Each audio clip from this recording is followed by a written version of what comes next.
Ooh, another UFO segment. That's crazy. You'd have to be crazy to believe that's possible. Really? Is it any crazier than what's coming out of, say, your average White House briefing? No, it really isn't. So with that in mind, a fascinating conference today about UFOs and nuclear weapons. It took place in Washington.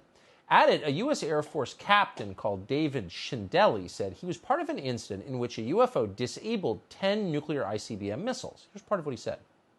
There has been a long history of UFO incidents and encounters, with much investigation of them from 1947 and even earlier. In September of 1966, I was the Minuteman ICBM Launch Control Officer and Deputy Commander of a launch crew stationed at Minot Air Force Base, North Dakota.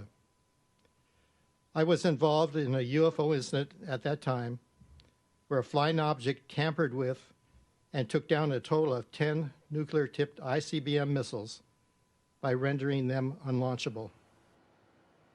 Tom Rogan is one of the rare serious journalists, actual journalists, in Washington who's been on this story for years in a very rigorous way. He's a columnist now with the Washington Examiner. He was following the conference today. He joins us tonight for a recap. Tom, thanks a lot for coming on. So what did you learn today at this event?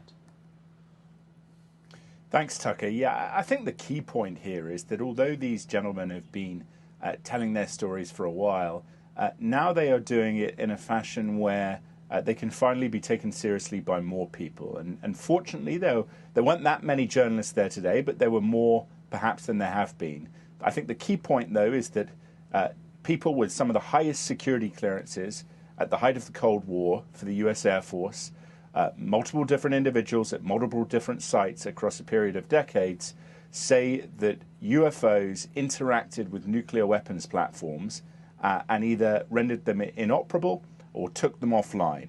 And so something was done by a technological force, as these officers would suggest, that cannot be explained. And that in and of itself surely should be big news worthy of serious further investigation. Well, by definition, I mean, any force that can take America's nuclear weapons offline is something you need to worry about. Presumably the Pentagon has been looking at this, assessed it.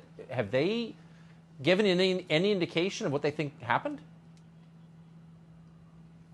What's, I think, unfortunate, and I guess we're at the start of a process, you know, the Director of National Intelligence had this report, but what's unfortunate is the government does know that there is a nuclear connection. They've kept that classified. Frankly, I can understand why some of it is classified, but they should come clean with a lot more that they know. I mean, the simple fact, right, the U.S. Navy, why does the Navy keep seeing these things with the aircraft carriers? Well, aircraft carriers are nuclear powered.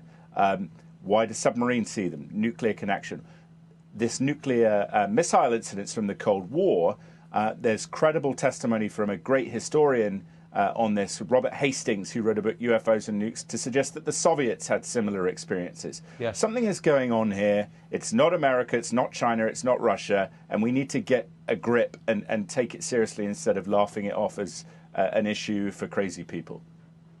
Right. I mean, there are a lot of crazy people in this world right now. I would say the people who take this seriously may be among the least crazy in our public conversation, and you're certainly in that category. Right. Tom Rogan, appreciate your coming on tonight and covering this. Thank you. Thanks, Tucker.